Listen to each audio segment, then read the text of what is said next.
Hello everyone, welcome back to another episode of Crown My Run. Something a little bit different this week.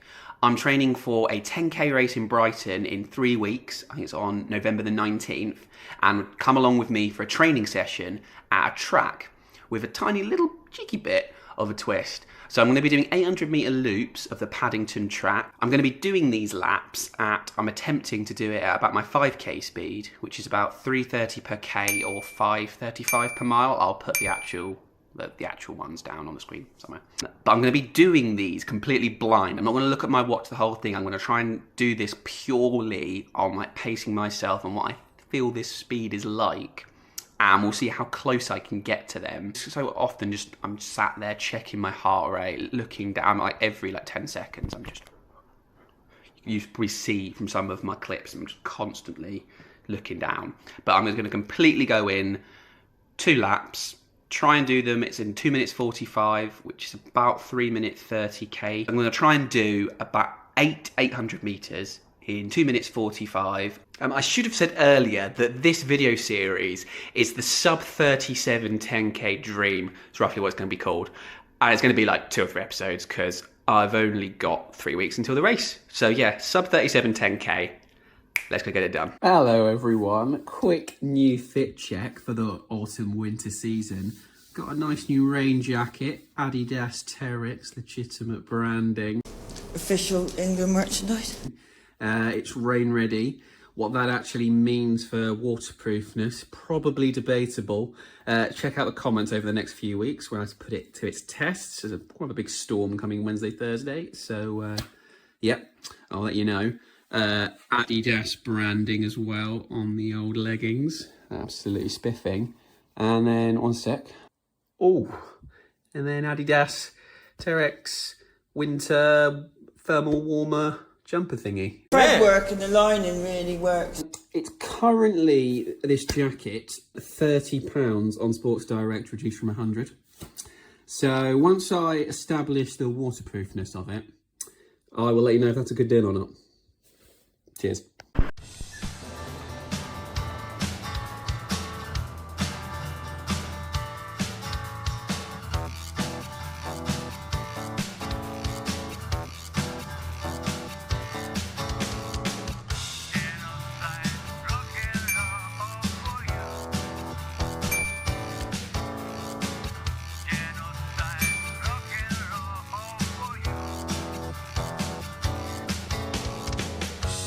Coming closer to you, that's what I do. I got to take you down to Xanadu. Welcome to Paddington 400 metre track everyone, and to the start of the workout. I'm just winding up to start 800 metres, just up there. And we are away on our first 800 metres. I should add that I decided to, when I arrived, to actually do 400 metre recovery. So a 200 walk, then a 200 jog. And that was purely because the lap feature on Garmin Watch for track is 400 metres. So I just didn't want to make it do anything dodgy. So I just stuck to 400 metres.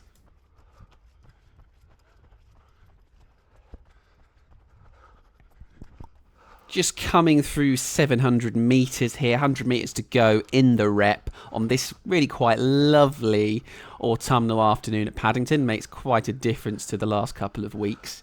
And we are just trying not to surge at the end here. I've got another 7 to go, so I'm just trying to maintain a nice form, body upright, core engaged, and just getting to that line right about now. And let's put the split up on the screen.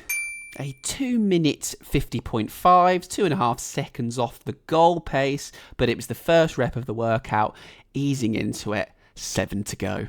And after a 400 metre recovery, we're straight back at it for the second rep, trying really hard not to go out too quickly at the start of each rep, especially considering that I wasn't looking at my watch at all. I was purely going off feel. Skipping to the final 50 metres or so of this second rep, you could hear us sounding a little bit laboured, and across the line, 250.4, so a tenth of a second quicker than the first rep, but still a few seconds off the goal pace. And I'll be honest, I was thinking, Have I got 6 of them to go? Am I only a quarter of the way through? This is going to be pretty tough to complete. But no rest for the wicked, it's third lap time.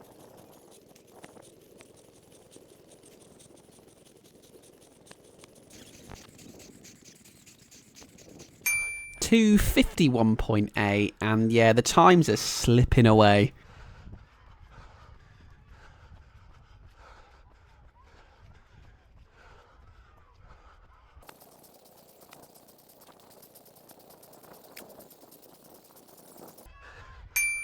And falling even further to a 2:53, we cut to a live J Mills. 4 in.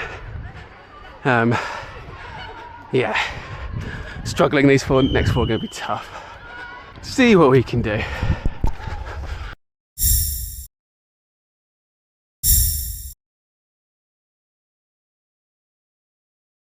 .253.6, and the speed slowly slipping away. 5 in. It's so unbelievably tough not knowing how quick I'm going. Like, feels like I'm pushing pretty hard, but I don't know, because I've literally no idea what the speed is. Might be considerably down on what I was aiming for. And you were right past J Mills. You were 5 seconds or so off the goal pace, but doing it purely on effort's always going to be a struggle at times.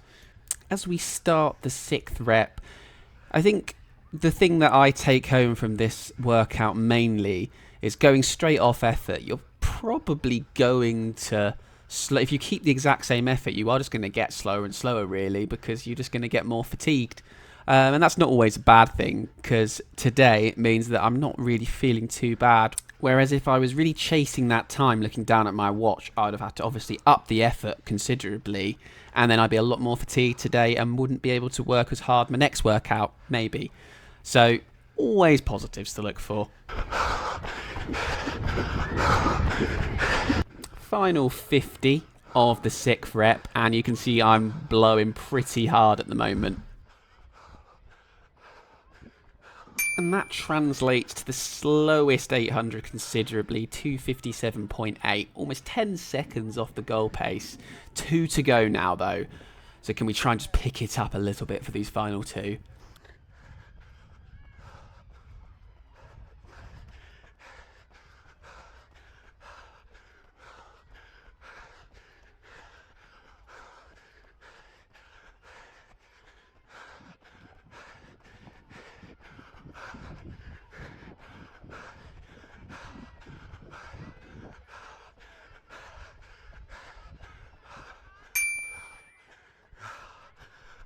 Oh.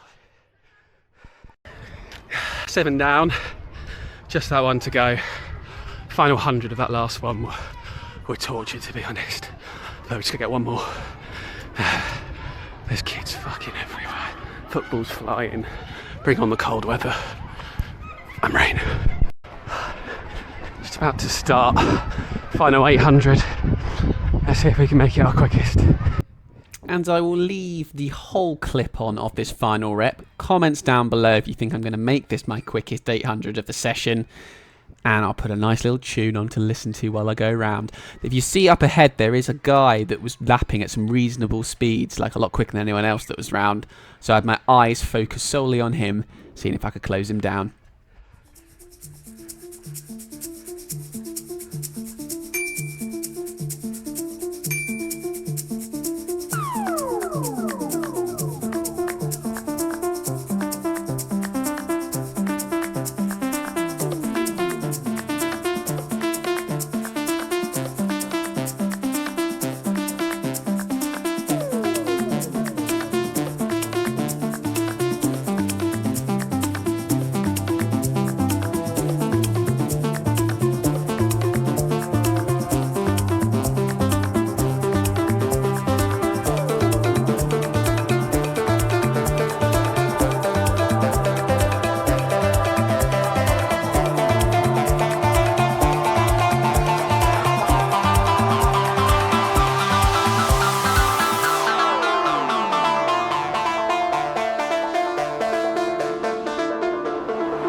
done it, a 2 minute 46.4. The only rep we actually managed to get below the goal pace, but we got there in the end.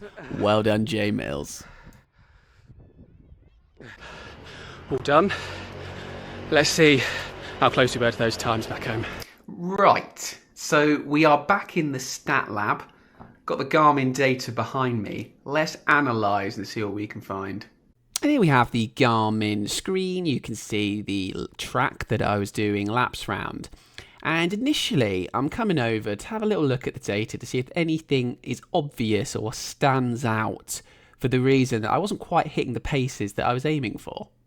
And something immediately did stand out to me, and that was my cadence, which was tending to be during reps in the upper 170s towards 180. And I know that usually when I'm doing the speed that I was actually doing, which was once I got tired, maybe about 340 per K, I'm usually about 174, 175 cadence. So I was quite a bit more than that. So I was a bit troubled about why I was going a bit slower than I was expecting, given that cadence. So then I cast my eyes upon the stride length, which was tending to be in the sort of low 1 meter 50s, which did seem a little bit low. So then I went to have a look at a workout I did the previous week when I was doing 1k reps. And here where I was doing 3 minute 20s per kilometre, considerably quicker than what I was doing. You can see the cadence is pretty much the same, late 170s, early 180s. But look at the stride length, 1.65 metres, like 15 centimetres long each stride, so obviously a lot quicker. And the data can't really say why that is, but I have a theory as to why that might be. I think it's probably because I'm not used to track running, and I think it's probably a technique that you have to learn over years and years to be able to keep your stride length up going through the constant turns. Every 100 metres, it's a fairly sharp turn, and I'm obviously just not able to extend my stride length through those turns, and then coming out the turns, just as I'm maybe getting back up into my stride, another turn comes. So it's something that I'm just going to have to get used to, and hopefully will improve over the coming weeks, months and years. Now, I might hear you say, was the workout worth it given I didn't quite get what I was aiming for? But if you can see, my average pace was for the 800 metre reps was 2 minute 54, which equates to 3 minute 38 per kilometre. And that would still equate, going at that speed, to a 36.21, which is 40 seconds below what my goal is for the race. Now, I was aiming for it to be a 5k effort so that when I'm doing the 10k in the race, it feels like considerably nicer. But I think the effort I was going at, given it was round a track, even though tracks, are usually considered quicker, but I think that is potentially because of spikes and being used to a track. And my form maybe just generally is better suited to just nice flat open road for me to spread my legs out wide. Lol. So thank you for watching, everyone. I will be back this time next week for another video. This time it's going to be a Strava Crown My Run episode 2 video where I try and take down 10 crowns in one video. You don't want to miss it.